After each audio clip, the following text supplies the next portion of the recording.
The Chocolate Touch, Chapter 3. The birds were chirping in the tree outside John's window, and the sky beyond was deep blue. The bedroom door opened a few inches. "Hey, Sleepy," Mrs. Midas called. "Everyone else is up." John put on his bathrobe and slippers and ambled to the bathroom. His sister Mary was still brushing her teeth, and he had to wait until she finished. "Come on, Mary," he said a little crossly. "Don't take all morning." "There you are," Mary said, handing him the toothpaste tube. While Mary soaped her face, John squeezed a little toothpaste onto his brush. The paste was pink.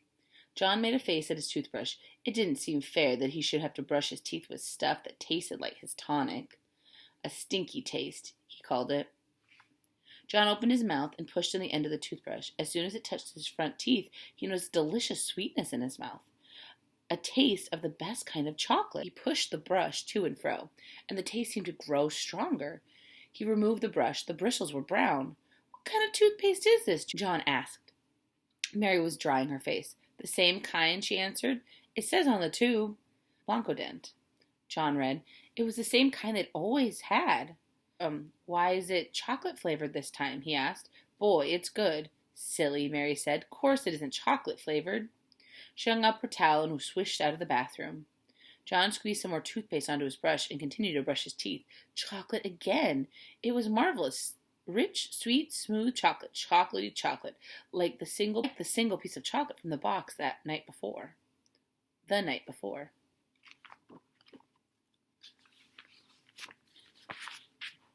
There seemed to be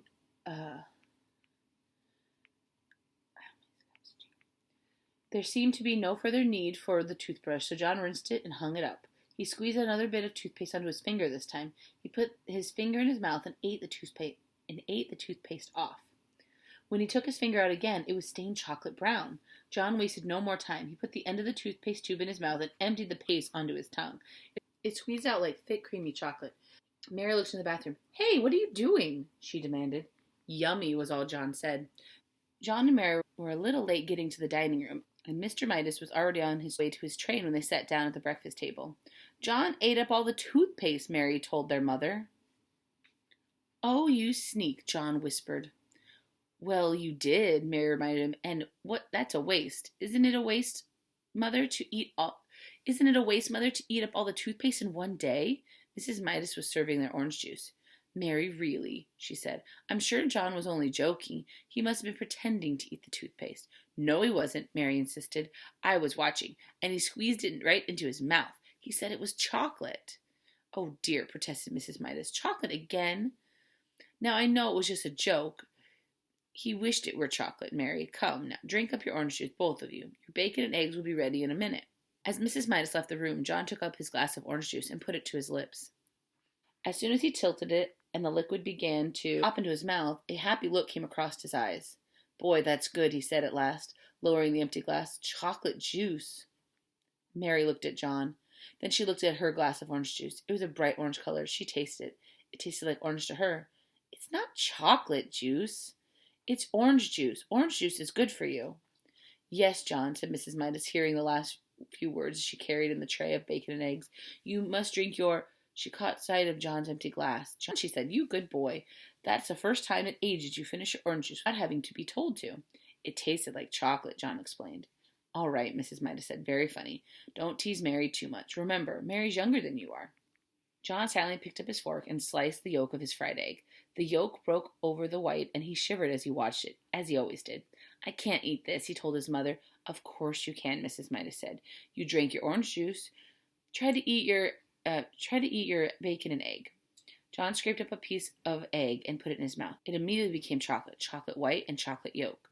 Both lovely, lovely chocolate. "Mmm," John mumbled. "Chocolate egg." In almost no time he had finished every scrap of egg on his plate. Then he tried the bacon. The bacon turned to chocolate too. John had never enjoyed his breakfast so much. After the orange juice that had turned to chocolate juice in his mouth and the fried bacon and egg that had turned chocolate, he ate 2 slices of chocolate toast with chocolate butter and chocolate marmalade, washed down with a glass of chocolate milk.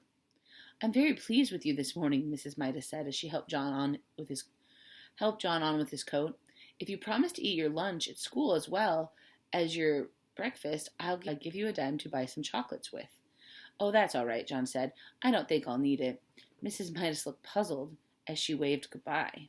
That's the end of chapter 3. Thanks for listening. Like a thick puppy. Lay down.